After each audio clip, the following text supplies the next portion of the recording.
Hello and welcome students. আজকের ক্লাসটা খুবই ইম্পর্টেন্ট, কারণ আজকের ক্লাসে আমরা গ্রাম পঞ্চায়েতের পঞ্চায়েত সহায়ক পদে প্রিভিয়াস ইয়ারে কি কোশ্চেন এসেছিল সেই কোশ্চেনগুলো নিয়ে আলোচনা করব। বেশিরভাগ স্টুডেন্টস ব্যস্ত থাকে নতুন নতুন কোশ্চেন পড়তে, কিন্তু পরীক্ষায় যারা ভালো নম্বর পায় তারা এক্সামের প্রিপারেশন করার আগে প্রিভিয়াস ইয়ার কোশ্চেন সলভ করে। কারণ প্রিভিয়াস ইয়ার কোশ্চেন কিন্তু হুবহু কমন আসে না। প্রিভিয়াস ইয়ার কোশ্চেন সলভ করলে আমরা এক্সামের প্যাটার্নটা বুঝতে পারি, কিরকম ধরনের কোশ্চেন আসবে সেটা অ্যানালাইজ করতে পারি। তাই আজকের ক্লাসটা খুব ইম্পর্টেন্ট, তাই প্রথম থেকে শেষ অবধি থাকতে হবে। দেখে নি প্রথম কোশ্চেনটা কি বলেছে। প্রথম কোশ্চেনে দেখো বলেছে টোটো একটা আদিম জনজাতি সম্প্রদায় যাদের কোথায় দেখতে পাওয়া যায়। চারটে অপশন রয়েছে, কি কি রয়েছে দেখো। প্রথমে রয়েছে অরুণাচল প্রদেশ, সেকেন্ডে রয়েছে উড়িষ্যা, সিতে রয়েছে পশ্চিমবঙ্গ এবং ডিতে রয়েছে তামিলনাড়ু। এই যে টোটো, এরা হচ্ছে মানে আমাদের ভারতবর্ষের খুবই আদিম একজন জনজাতি। এই জনজাতিটা পশ্চিমবঙ্গের যে টোটোপাড়া নামক অঞ্চল, যেটা ভুটানের খুব কাছাকাছি, সেইখানে বসবাস করে। তাহলে এই কোশ্চেনের সঠিক উত্তর কি হবে? ভুটানের কাছাকাছি পশ্চিমবঙ্গের টোটোপাড়ায়, বলেই দিলাম। তাহলে কোশ্চেনের সঠিক উত্তর হবে হচ্ছে অপশন সি, পশ্চিমবঙ্গ। দেখে নি সঠিক উত্তর কি আছে। সঠিক উত্তর হলো অপশন সি, পশ্চিমবঙ্গ। পরের কোশ্চেন কি আছে দেখে নি। শিক্ষার অধিকার আইন মানে রাইট টু এডুকেশন অ্যাক্ট, এটা অনুযায়ী শিশুদের কোনো মানে কোনো শিশুকে নির্দিষ্ট শ্রেণীতে ভর্তি করার ভিত্তি কি হবে? মানে রাইট টু এডুকেশন অ্যাক্টে শিশুদের তো কোনো ক্লাসে ভর্তি করা হবে, তো এর প্রধান ভিত্তি কি ছিল? তো প্রথমে আমরা জানবো যে শিক্ষার অধিকার আইন রাইট টু এডুকেশন অ্যাক্টে কি বলা হয়েছিল।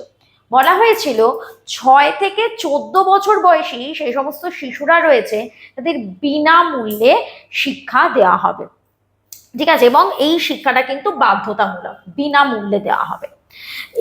এখানে কিন্তু 6 থেকে 14 বছর এই বয়সটা মেনশন করা হয়েছিল। তাহলে দেখে নি এ অপশানে কি কি রয়েছে। শিশুর যোগ্যতা, না 6 বছর বয়সে একটা শিশুর যোগ্যতা হিসাবে কিন্তু এই একটা প্রণীত করা হয়নি। আচ্ছা, এই যে রাইট টু এডুকেশন অ্যাক্টের কথা বললাম, এটা কবে প্রণীত করা হয়? 2009 সালে। কত সালে? 2009। সেকেন্ড রয়েছে শিশুর বয়স। হ্যাঁ, শিশুর বয়স কিন্তু এখানে একটা ম্যান্ডেটরি করে দেওয়া হয়েছিল যে এত বয়সের শিশুরাই কিন্তু মানে মানে ভর্তি হতে পারবে। তাহলে বিটা কিন্তু হতে পারে। সি বলেছে শিশুর আর্থ সামাজিক অবস্থা, না মানে শিশু ধনী হবে নাকি গরিব হবে তার উপর কিন্তু এই মানে রাইট টু এডুকেশন অ্যাক্ট কিন্তু প্রণীত করা হয়নি। 4 নম্বর বলেছে পিতামাতার শিক্ষা, পিতামাতার শিক্ষার উপরেও কিন্তু রাইট টু এডুকেশন অ্যাক্ট কোনো ফোকাস দেয়নি। তাহলে এই কোশ্চেনের সঠিক উত্তরটা কি হবে? সঠিক উত্তর হবে হচ্ছে শিশুর বয়স, যেখানে শিশুর বয়সটা মানে মেনশন করা হয়েছিল 6 থেকে 14। তাহলে 2 নম্বর কোশ্চেনের সঠিক উত্তর হবে অপশন বি। দেখে নি সিতে কি বলা হয়েছে।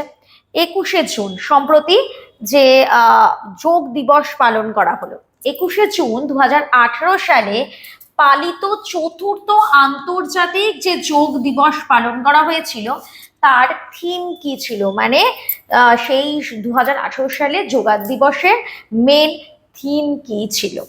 দেখো, যোগা দিবস মেনলি পালন করা হয় হচ্ছে 21শে জুন, যেটা সম্প্রতি পালন করা হলো। তাহলে 2018 সালে যে যোগ দিবসটা পালন করা হয়েছিল তার থিম কি ছিল? দেখে নি কি কি বলছে। ফার্স্ট বলেছে সবার জন্য যোগ, মানে সবাই সবাই যোগাসনটা সবার জন্য। সেকেন্ড বলেছে যে আন্তর্জাতিক সহযোগিতার জন্য যোগ, মানে আন্তর্জাতিক একটা সম্পর্ক ভালো বজায় থাকবে যোগ দিবস পালনের মাধ্যমে, এটা থিম করা হয়েছিল। সিন হচ্ছে শান্তির জন্য যোগ, মানে ইয়োগা ফর পিস, শান্তির জন্য মানে শান্তি, এটাই হচ্ছে ইয়োগা দিবসের মেন থিম। 4 নম্বর হচ্ছে মানবতার জন্য যোগ, এটা কিন্তু 2022 সালে যোগ দিবসের থিম ছিল। তো বুঝতেই পারছি ডিটা হচ্ছে হবে না। তাহলে বাকি রইল এ, বি এবং সি। দেখে নি এই বি সি এর মধ্যে সঠিক উত্তর কোনটা হবে। সবার জন্য যোগ, ইয়োগা ফর অল, এটাই হবে হলো সঠিক উত্তর, কারণ বি আর সি কোনো ইয়োগা ডে মানে ইয়োগা ডে এর কোনো থিম ছিল না। তাহলে 3 নম্বর কোশ্চেনের সঠিক উত্তর হবে হচ্ছে সবার জন্য যোগ। আমাদের গ্রাম পঞ্চায়েতের যে পরীক্ষাটা সম্প্রতি আসতে চলেছে, যার রেজিস্ট্রেশন কিন্তু চলছে। এই গ্রাম পঞ্চায়েতের বিভিন্ন পদে কিন্তু পরীক্ষা হয়। কি কি পদ থাকে? কর্মী, সহায়ক, সেক্রেটারি এবং এক্সিকিউটিভ অ্যাসিস্ট্যান্ট। এই যে প্রত্যেকটা পরীক্ষা হয় তার জন্য 4টে সাবজেক্টের উপর পরীক্ষা হয়। কি কি সাবজেক্ট? অঙ্ক, বাংলা, জিকে এবং ইংলিশ। এই 4টে টপিকের ওপর কিন্তু নোটস দিচ্ছে প্রতিষ্ঠা এডুকেশন, এবং শুধু নোটস দিচ্ছে না, তার সাথে মক টেস্টেরও কিন্তু ব্যবস্থা রয়েছে। আর এই সমস্ত কিছু তোমরা পেয়ে যাচ্ছ শুধুমাত্র 350 এই অ্যামাউন্টে। এই ব্যাপারে অবশ্যই বিশদে জানতে তোমরা কল করবে 9088890010 এই নাম্বারে। আমি আবার বলছি 9088890010 এই নাম্বারে। দেখে নিই পরের কোশ্চেনটা কি বলেছে। শিশু আলয় কোন বিষয়ের সঙ্গে সম্পর্কিত? শিশু আলয়টা কি?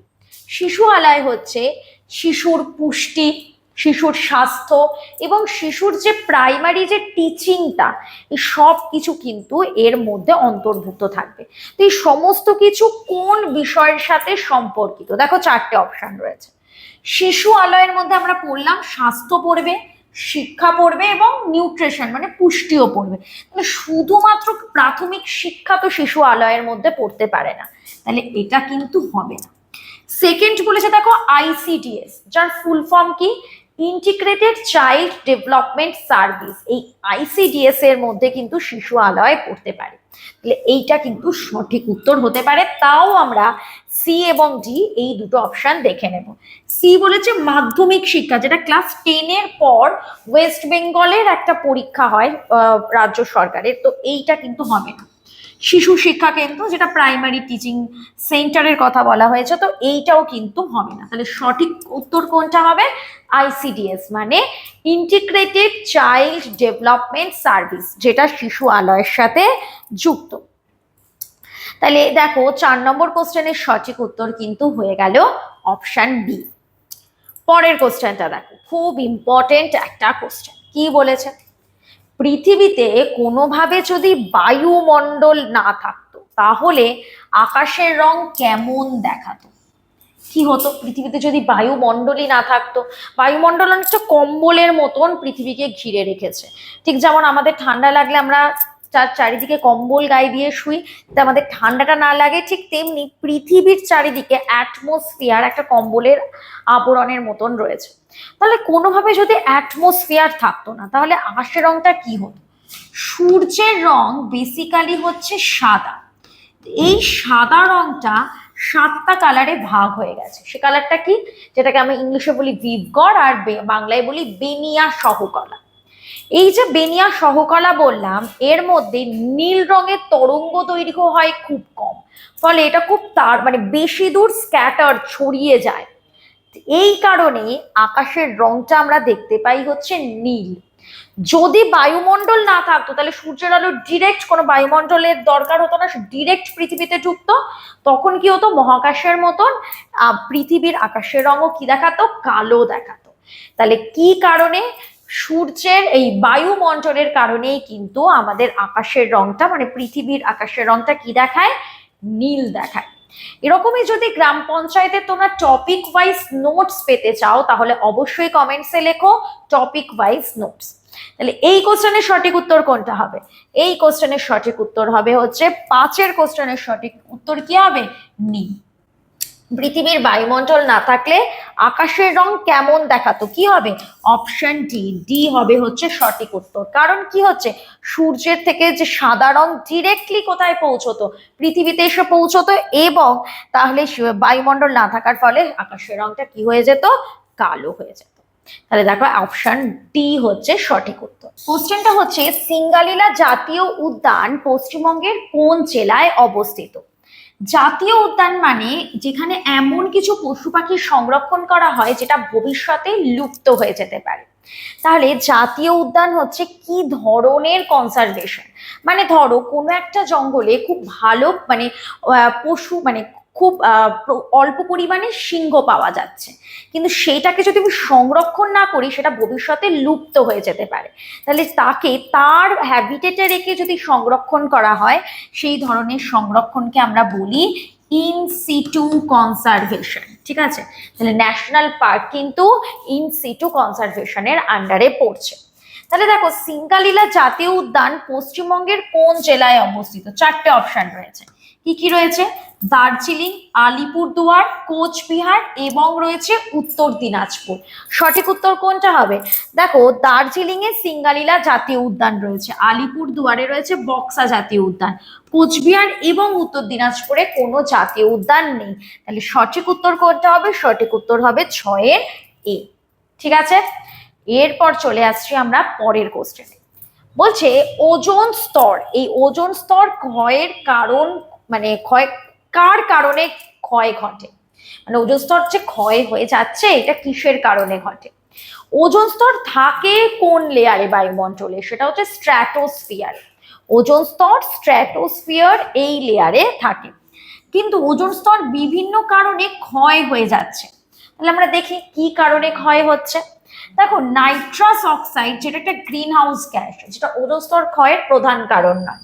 সেকেন্ড হচ্ছে কার্বন ডাই অক্সাইড, সেটাও একটা গ্রিন হাউস গ্যাস, এর জন্য গ্লোবাল ওয়ার্মিং ঘটে, মানে বিশ্ব উষ্ণায়ন হয়, মানে পৃথিবীর টেম্পারেচার ইনক্রিজ হতে থাকে। 3 বলেছে ক্লোরোফ্লুরোকার্বন, এই ক্লোরোফ্লুরোকার্বন কি করে? ক্লোরিন তৈরি করে, সেই কারণেই কি হচ্ছে? ওজোন স্তর কিন্তু ক্ষয় হতে থাকে। ডি বলেছে মিথেন, এটাও কিন্তু একটা কি গ্যাস? গ্রিন হাউস গ্যাস, যেটাও কিন্তু ওজোন স্তর ক্ষয়ের প্রধান কারণ নয়। তাহলে সঠিক উত্তর কি হবে? 7 নম্বর কোশ্চেনের সঠিক উত্তর হবে হলো অপশন সি, ক্লোরোফ্লুরোকার্বন। ঠিক আছে, পরের কোশ্চেনটা দেখো কি বলেছে। 65তম যে আন্তর্জাতিক যে চলচ্চিত্র যে পুরস্কার দেওয়া হয়েছিল, 65তম জাতীয় চলচ্চিত্র পুরস্কারে শ্রেষ্ঠ অভিনেত্রীর পুরস্কার কে পেয়েছিলেন? ঠিক আছে, 4টে অপশন রয়েছে। কি কি রয়েছে? কঙ্গনা রানাউত, প্রিয়াঙ্কা চোপড়া, শ্রীদেবী নাকি সুরভি লক্ষ্মী? শ্রীদেবী পেয়েছিলেন তার মম এই সিনেমার জন্য, তিনি কি পেয়েছিলেন? 65তম জাতীয় চলচ্চিত্র পুরস্কারের শ্রেষ্ঠ অভিনেত্রী হয়েছিলেন শ্রীদেবী। তাহলে এই কোশ্চেনের সঠিক উত্তর কি হতে চলেছে? সঠিক উত্তর হতে চলেছে অপশন সি। দেখে নি কি আছে? হ্যাঁ, অপশন সি রয়েছে সঠিক উত্তর। আমাদের প্রতিষ্ঠা এডুকেশনের 2টো অফলাইন সেন্টার রয়েছে, একটা রয়েছে বারাসাতে, যারা বারাসাতের কাছাকাছি রয়েছে তারা কন্ট্যাক্ট করতে পারো, এবং যারা চাইছো প্রতিষ্ঠা এডুকেশনে জয়েন হতে তারা কন্ট্যাক্ট করতে পারো 9088890080 এই নাম্বারে। আর একটা সেন্টার রয়েছে কলকাতার কাকুরগাছিতে, যারা কলকাতার কাছাকাছি আছো এবং জয়েন করতে চাও প্রতিষ্ঠা এডুকেশনে তারা কন্ট্যাক্ট করতে পারো 9088890035 এই নাম্বারে। দেখে নি পরের কোশ্চেনটা কি বলেছে। পশ্চিমবঙ্গের সর্বোচ্চ শৃঙ্গ নিম্নলিখিত কোন পর্বত শ্রেণীর অন্তর্গত? এটা একটা জিওগ্রাফি রিলেটেড কোশ্চেন। এই কোশ্চেনটা থাকবে তোমাদের জন্য। কি কি অপশন রয়েছে দেখো? দার্জিলিং পর্বত শ্রেণী, সিঙ্গালীলা পর্বত শ্রেণী, জয়ন্তী পাহাড়, নাকি ওপরের কোনোটাই না? কোনটা হবে? এই কোশ্চেনের সঠিক উত্তর কোনটা হবে? এ, বি, সি নাকি ডি?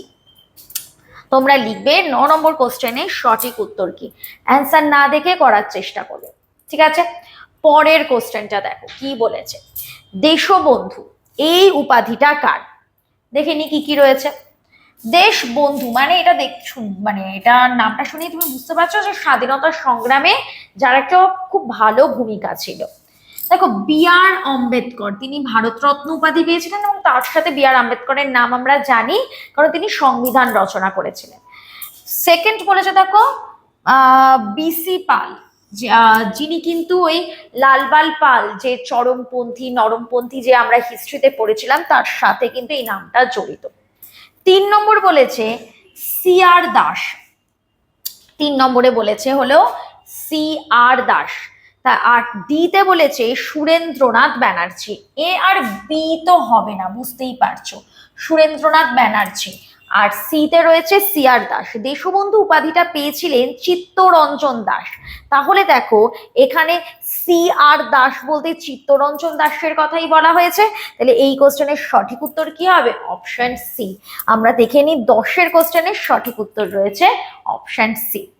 এরকম আরো ইম্পর্টেন্ট কিছু ভিডিও পেতে হলে অবশ্যই কিন্তু আমাদের পেজটিকে ফলো করতে হবে।